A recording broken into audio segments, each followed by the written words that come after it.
सामने बैठे प्यारे विद्यार्थी, आज की इस प्रातःकालीन सभा में मैं आप सभी का हार्दिक अभिनंदन करती हूँ और अपने प्यारे विद्यार्थियों को बताना चाहती हूँ कि छठी कक्षा में बाल राम कथा के रूप में रामायण आपके सिलेबस में है और हम उसको इसलिए पढ़ते हैं कि पेपर में उस प्रश्न का उत्तर लिखते, बस जीवन में उसको नहीं अपनाते। और बेटा तुम सारा दिन लड़ाई झगड़ा करते रहते हो, एक दूसरे की शिकायत लगाते रहते हो सारा दिन। आधी छुट्टी 20 मिनट की होती है, वहां भी आप इतने शिकायत से भरे हुए होते हो कि 20 मिनट नहीं गुजार सकते, तभी वहां शिकायत लेके पहुंच जाते हो, इसने ये कर दिया, जिसने ये कर दिया। बेटा अगर हम रामायण पढ़ेंगे तो हमारे अंदर अच्छे भाव आएंगे।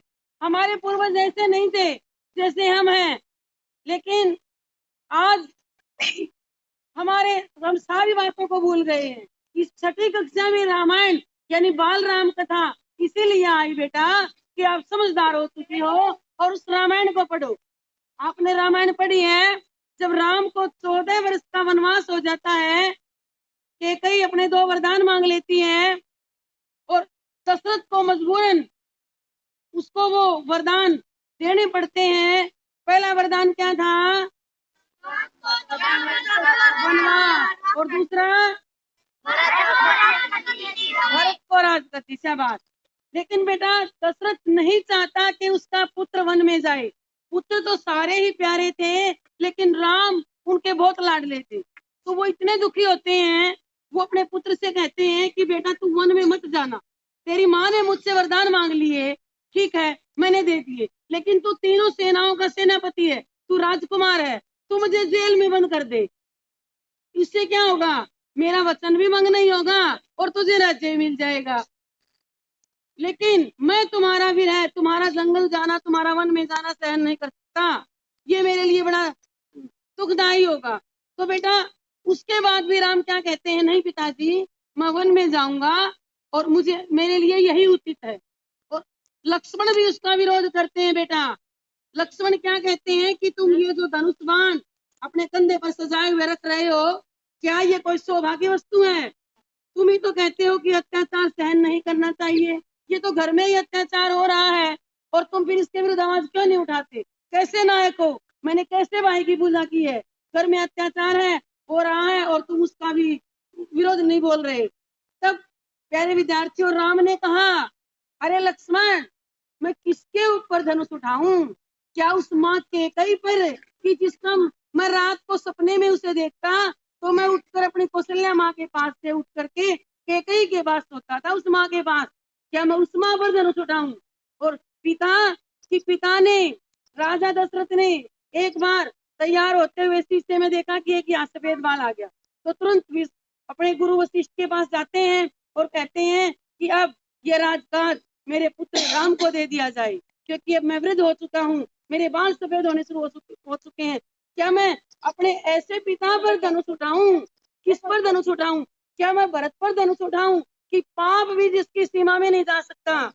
प्यारे विद्यार्थियों, आपको पता है कि जब राम को वनवास हो जाता है और भरत जब अयोध्या वापिस आते हैं तो सारा परिवार उसको वापस लाने के लिए जाता है। पता नहीं वहां पहुंचते हैं वो सारे चित्रकूट में, लेकिन बेटा उस समय क्या होता है कि दुविधा हो जाती है देवी देवताओं में, स्वर्ग में, कि हमने तो ये योजना पूर्व नियोजित योजना है कि राम को वनवास इसलिए दिलाया गया ताकि वो रावण का वध कर सके और समाज में जो अनाचार फैला हुआ है वो खत्म हो जाए।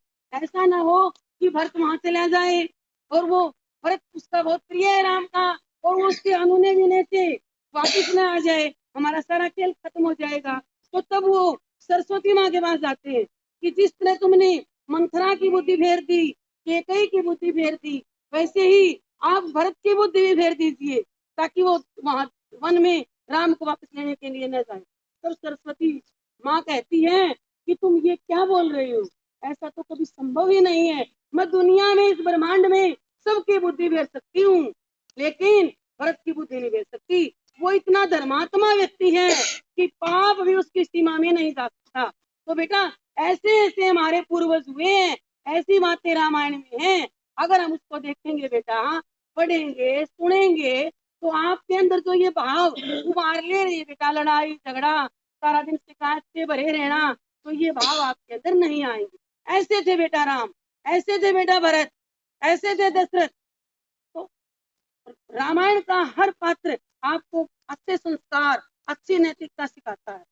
तो मेरा सभी बच्चों से यही अनुरोध है कि आप रामायण एक पेपर में पास होने के लिए न पढ़े, उस रामायण को हृदयंगम करें, अपने ऊपर लागू करें, तभी हमारा जीवन उदात और उज्जवल बन सकता है। लेकिन बेटा जो आप टीवी के सीरियल देखते हो, 3 बहुएं हैं, सारी रात षड्यंत्र चलता है कि किसको कैसे हराया जाए, किसको किस प्रकार किस बदनाम किया जाए, ये हमारी संस्कृति नहीं है बेटा।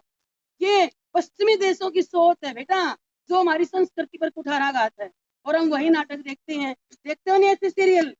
कोई भी सीरियल ऐसा नहीं है बेटा जिसके अंदर कोई ना कोई 40 मिनट के अंदर कोई बलात्कार न दिखाया जाए, हमारी संस्कृति पर कुठाराघात ना हो, या हमारे संस्कार जो है उनको मिटाने के लिए ना हो। उसमें क्या दिखाते हैं? एक लड़का है, उसकी शादी हो चुकी है, फिर भी दूसरे से वो प्रेम करता है, फिर वो तीसरे से करता है। क्या किसी के घरों में ऐसा है? ऐसा नहीं है। वो हमारी मानसिकता को बेटा खत्म किया जा रहा है। हमारा घर लुट चुका है, हमारा हीरे मोती जा चुके हैं, हमारी सारी चीजें, हमारा रहन सहन, हमारी संस्कृति खत्म हो चुकी है। बचा है तो एक परिवार, हमारे संस्कार, और पश्चिम वो भी छीनने को तैयार है। तो प्यारे विद्यार्थियों, मैं यही कहना चाहती हूँ कि जब टीवी देखो तो आप ऐसे सीरियल, ऐसे नाटक, ऐसे मत देखो कि जो हमें गलत रास्ते पर लेकर जाए, जो हमें षड्यंत्र सिखाएं, जो हमें लड़ाई झगड़ा करना सिखाएं। आप सीखो तो क्या सीखो? रामायण पढ़ो बेटा, रामायण देखो बेटा, रामायण सुनो, ताकि हमारे संस्कार अच्छे हों और हम अपने जीवन में अच्छे इंसान बने। धन्यवाद।